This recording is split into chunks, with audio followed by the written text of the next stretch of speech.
कैसे जी रहे होंगे इस समय उन बच्चों के माँ बाप जिनके बच्चे उनसे छीन लिए गए। कैसे जी रही होगी वो माँ जिसका आंगन सूना हो गया।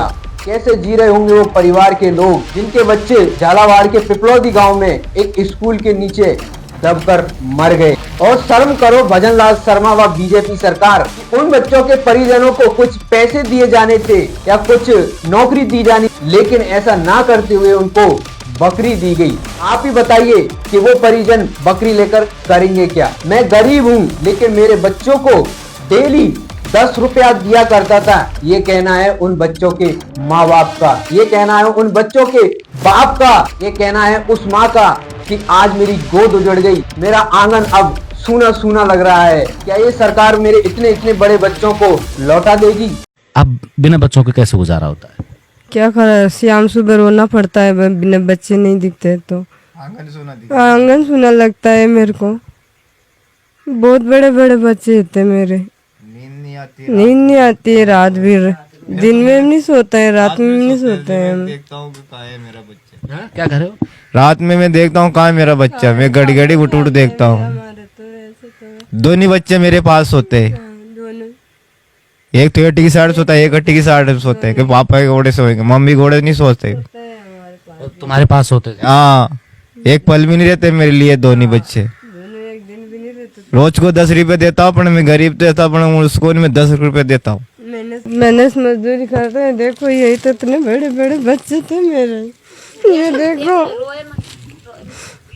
ये इतने बड़े बड़े आप बच्चे दे देंगे क्या? कोई मुझे हमें ऐसा बच्चा मिल जाता है। तो साथियों, मैं जरा कुछ कहना शुरू करूं उससे पहले आप इन सभी बच्चों के लिए लड़ रहे बड़े भाई नरेश मीणा की कुछ बातें जरा ध्यान से सुनिए। हालांकि मैं बड़े भाई नरेश मीणा जी इन बातों को बोल नहीं रहे हैं, लेकिन वो चाहते हैं ये आवाज, ये बातें उस गूंगे इंसान तक भी, उस बहरे इंसान तक भी पहुंचे जिसके अंदर थोड़ा सा भी जमीर जिंदा हो कि मैं मौन हूँ, मुझे बोलना नहीं आता, पर ये आवाज बहरों तक व गूंगों तक पहुंचनी चाहिए। मैं भूखा हूँ रोटी के लिए नहीं, आपके न्याय व अधिकार के लिए, कि मैं लड़ रहा हूँ अपने लिए नहीं, आप सबके लिए। मेरा संघर्ष किसी राजनीति व दल के लिए नहीं है, बल्कि उन मजदूरों, उन मजबूर माता पिताओं के लिए। मेरी ताकत कौन है? आप सब नैतिक बल। तो साथियों, ये शब्द मेरे नहीं बल्कि बड़े भाई नरेश मीणा जी के हैं, जो कि 12 सितंबर 2025 से संघर्ष करते आ रहे और ना जाने क्या क्या किया, और आज 22 सितंबर हो चुका है और उनकी हालत बहुत ज्यादा गंभीर है। वो राजस्थान की राजधानी जयपुर के सबसे बड़े हॉस्पिटल एसएमएस में भर्ती है। लेकिन मैं उससे पहले आपसे कुछ सवाल करना चाहता हूँ। अगर आपका बच्चा, भगवान ना करे ऐसा हो कि अगर आपका बच्चा किसी हादसे में मर जाए, किसी सरकारी बिल्डिंग के नीचे दबकर मर जाए, ऐसे में आप क्या करोगे? लेकिन अगर किसी और का बच्चा मर जाए तो लोग क्या करते हैं? इग्नोर कर देते हैं। क्योंकि ऐसा ही कुछ हुआ था राजस्थान के झालावाड़ के पिपलौदी गांव या सरकारी स्कूल के नीचे गरीब आदिवासी के बच्चों की मौत हो गई। ढह गया वो स्कूल जहां से शिक्षा ली जाती। और मैं आपको बता दूं कि आज उस हादसे को लगभग 2 महीने होने जा रहे हैं, लेकिन अभी तक बीजेपी सरकार व भजन लाल के चूं तक नहीं रेंगी है। और जब लोगों ने सवाल जवाब करना शुरू किया तो यहाँ के मुख्यमंत्री भजन लाल शर्मा ने क्या मुआवजा दिया, आपको सुनकर हंसी आ जाएगी या आपको सुनकर इतना दुख होगा कि भाई यहाँ राजस्थान का ये मुख्यमंत्री नहीं, भाई मुख्यमंत्री के नाम पर धब्बा है। बीजेपी सरकार ने यहाँ मुख्यमंत्री नहीं बल्कि एक, क्योंकि झालावाड़ के उन बच्चों के परिजनों को भेंट में 5 बकरियां दी गई। मुझे तो सोचकर ये गुस्सा आ रहा है कि मुख्यमंत्री होने के बाद भी इतनी छोटी सोच रखते हैं। हालांकि मैं उन परिजनों को या तो 50-50 लाख रुपए देने चाहिए थे या फिर उनके परिवार में से किसी को सरकारी नौकरी देनी चाहिए थी ताकि उनकी फैमिली का गुजर बसर हो सके। लेकिन मैं ये क्यों मांग रहा हूँ? मैं तो मांगना चाहता हूँ कि ये सरकार उन बच्चों को लौटा देगी क्या? माँ की गोद भर देगी क्या? उन माँ बाप के बच्चों को वापस लौटा देगी क्या? उन बकरियों से उन माँ बाप के परिवार व आंगन फिर से खिलौटेंगे? लेकिन मैं आपको बता दूं कि झालावाड़ के पिपलौदी गांव के उस स्कूल हादसे को अभी 2 महीने से ज्यादा हो चुके हैं, लेकिन अभी तक कोई इंसाफ नहीं मिला है, कोई मुआवजा नहीं मिला है। लेकिन उसी को लेकर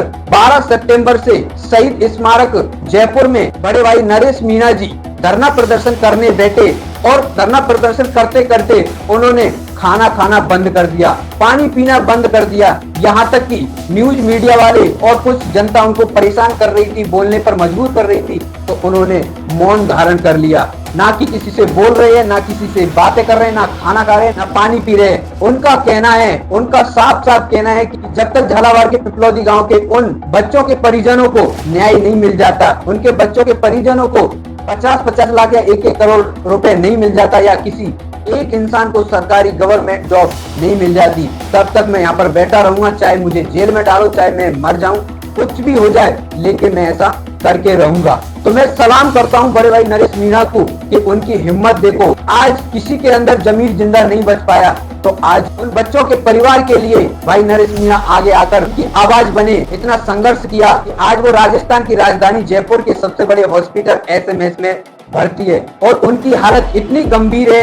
क्यों गंभीर है? क्योंकि आपको पता है कि एक शरीर होता है, उसके लिए खाना चाहिए, पानी चाहिए, ग्लूकोज चाहिए, मतलब हर चीज चाहिए, तब वो शरीर काम कर पाएगा। लेकिन मैं तो कहना चाहूंगा कि जो कर रहे हैं नरेश मीणा जी, वो बहुत अच्छा कर रहे हैं, क्योंकि सरकार के अभी तक कान में आवाज नहीं पहुंची है। ये सरकार इन चीजों को हल्के में ले रही। पर इससे पहले मैं कुछ बताना चाहता हूं कि बड़े भाई नरेश मीणा जी 12 सितंबर से जयपुर के शहीद मार्ग पर धरना प्रदर्शन पर बैठे, और उन्होंने पहले दिन से ही खाना खाना बंद कर दिया था और मौन व्रत स्टार्ट कर दिया था। लेकिन यहाँ तक समस्या सॉल्व नहीं हो रही थी, ना ही सरकार के कानों में आवाज पहुंच रही थी, तो उन्होंने पानी का त्याग भी कर दिया, पानी पीना भी बंद कर दिया, बोलना बंद कर दिया, खाना खाना बंद कर दिया। और उनकी आवाज इतनी ज्यादा बुलंद हो चुकी है कि हर देश के कोने कोने में, हर राज्य के घर घर में, हर इंसान के दिमाग तक ये बात पहुंच रही है। और मैं आपको बता दूं कि मैं मध्य प्रदेश के श्योपुर जिले से आता हूं, लेकिन मुझे अभी पता चला कि भाई की बड़े भाई नरेश मीणा झालावाड़ के पिपलौदी गांव के बच्चों के लिए इतना संघर्ष कर रहे हैं, तो हमारा भी फर्ज बनता है कि उनके लिए एक वीडियो तो जरूर बनाई दूं। और देखिए यहाँ की सरकार की तानाशाही कि वो धरना प्रदर्शन कर रहे हैं, तो उनको नोटिस दिया जाता है उनके लिए कि धरना प्रदर्शन हटा दो, नहीं तो आप पर कार्रवाई की जाएगी। लेकिन मैं सलाम करता हूं बड़े भाई नरेश मीणा को कि वो अभी तक पीछे नहीं हटे और संघर्ष लगातार करते रहे। लेकिन जबरदस्ती पुलिस वाले उनको उठाकर ले आए वहां से एसएमएस हॉस्पिटल। क्यों? क्योंकि उनकी हालत ज्यादा ही खराब होती जा रही। और अभी की रिपोर्ट के मुताबिक बताऊं तो उनकी हालत बहुत ज्यादा खराब है, बीपी लो है, शुगर हाई हो रहा है, मतलब इतनी कंडीशन खराब है। और आप सोच ही सकते हो कि जब वो खाना नहीं खाएंगे, पानी नहीं पिएंगे, बोलेंगे नहीं, तो ऐसा तो शरीर को होगा ही। लेकिन इतना संघर्ष करने के बावजूद भी अगर यहाँ की सरकार के अंदर इतनी सी भी इंसानियत नहीं जागी, तो धिक्कार है ऐसे मुख्यमंत्री पर, धिक्कार है ऐसी सरकार पर कि आप जिस राज्य के लिए काम कर रहे हो, जिस राज्य के लिए सब कुछ कर रहे हो, उस राज्य में ऐसी समस्या हो रही है, तो आप उनको भेंट में पैसे ना देकर, सरकारी नौकरी ना देकर आपने 5 बकरियां की। बारे भजनलाल शर्मा, क्या सोच है तेरी? अगर उस जगह तेरे बच्चे होते तो क्या तुम भी ऐसा ही करते? लेकिन वहां पर तुम्हारे बच्चे क्यों हो सकते हैं? तुम्हारे बच्चे तो देश विदेश में पढ़ रहे हैं, ये तो गरीब लोगों के बच्चे हैं, तुम्हें क्या लेना देना इस? लेकिन मैं कहना चाहूंगा राजस्थान के मुख्यमंत्री भजनलाल शर्मा से हाथ जोड़कर निवेदन करना चाहूंगा कि आपके घर से नहीं जा रहे, आपकी जेब से नहीं जा रहे, अगर ये जेब से भी देने पड़ जाए तो दीजिए, क्योंकि इसमें मान सम्मान की बात नहीं आती, इसमें एक जिंदगी की बात आ रही है। जिन परिजनों ने अपने बच्चे खोए हैं उन पर क्या बीत रही होगी, जरा सोचिए। वहां पर अपने आप को रखकर सोचिए कि उनके हालात कैसे है और उनकी जिंदगी कैसे गुजरेगी। जरा देखिए इस वीडियो की वो माँ क्या कह रही है, वो पिता क्या कह रहा है, जरा ध्यान से सुनिए आप। अब बिना बच्चों के कैसे गुजारा होता है? क्या करा, शाम सुबह रोना पड़ता है, बिना बच्चे नहीं दिखते तो आंगन सुना लगता है मेरे को। बहुत बड़े बड़े बच्चे होते मेरे, नींद नहीं आती है, रात भर दिन में नहीं सोता है, रात में नहीं सोते हैं। रोज को 10 रुपए देता हूँ, पर मैं गरीब तो था, पर उसको मैं 10 रुपए देता हूँ। गाँव भेज दिया, पूरा ड्रम खाली कर दिया, एक दाना नहीं है कोटी में, पर उसको मैं देता हूँ। बच्चों को देते थे, गेहूं भेज दिए बच्चों की खुशी के लिए। खुशी के लिए देखो यही तो इतने बड़े बड़े बच्चे थे मेरे, ये देखो ये इतने बड़े बड़े आप बच्चे दे देंगे क्या? कोई मुझे हमें ये सब बच्चा मिल जाता है क्या? इतने 10 साल के बच्चे हैं ये देखो आप, ये कैसे बच्चे थे मेरे। अभी इतने बड़े बड़े मेरे छाते में रखाएंगे क्या? इनको बुलाएंगे क्या? ये थोड़ी बुलाई में आएंगे मेरे पेट से।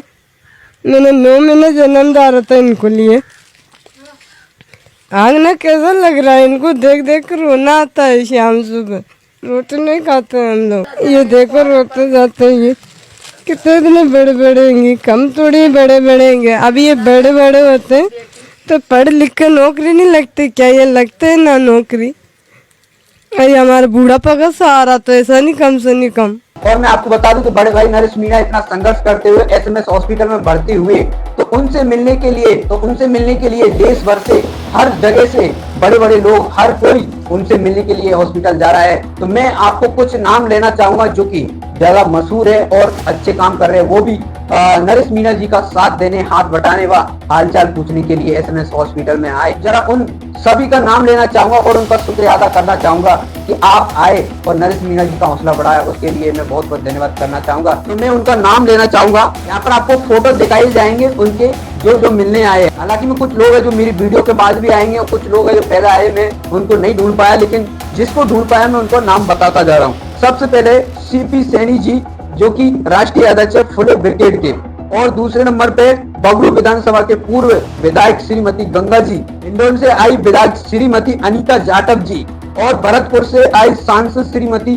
संजना जाटव। इन्होंने भी आकर बड़े भाई नरेश मीणा जी का हालचाल और दिलासा दिया कि हम आपके साथ है। और अभी प्रेजेंट में हिंडौन के विधायक अशोक चांदना जी भी आए, और यहाँ तक कि हमारे आजाद समाज पार्टी के प्रदेश अध्यक्ष अनिल देनवाल जी और भीम आर्मी के प्रदेश अध्यक्ष जितेंद्र हटवाल जी भी भाई नरेश मीणा से मिलने पहुंचे और उनको दिलासा दिया कि हमारी आजाद समाज पार्टी व भीम आर्मी आपके साथ है, हर कदम पे, हर चीज पे आपका साथ देगी। आप बस ऐसे ही आवाज उठाओ और हम आपके साथ है। और साथ ही साथ आरएलपी के संस्थापक हनुमान बेनीवाल जी भी वहां पर आकर उनके हालचाल पूछा। मैं सभी का शुक्रिया अदा करना चाहूंगा, और जो जिनका नाम नहीं ले पाया उनका भी शुक्रिया अदा करना चाहूंगा कि आपने आकर भाई नरेश मीणा जी का हौसला बढ़ाया, उसके लिए बहुत बहुत धन्यवाद। मैं ईश्वर से प्रार्थना करना चाहूंगा हमारे बड़े भाई नरेश मीणा के हालत जरा जल्दी सही हो जाए, और मैं उनसे एक प्रार्थना करना चाहूंगा कि आप जरा खाना खाइए, तंदुरुस्त रहिए, फिर लड़िए। क्योंकि जब तक खाना नहीं खाओगे, कुछ नहीं करोगे, पानी नहीं पियोगे, तो आप लड़ कैसे पाओगे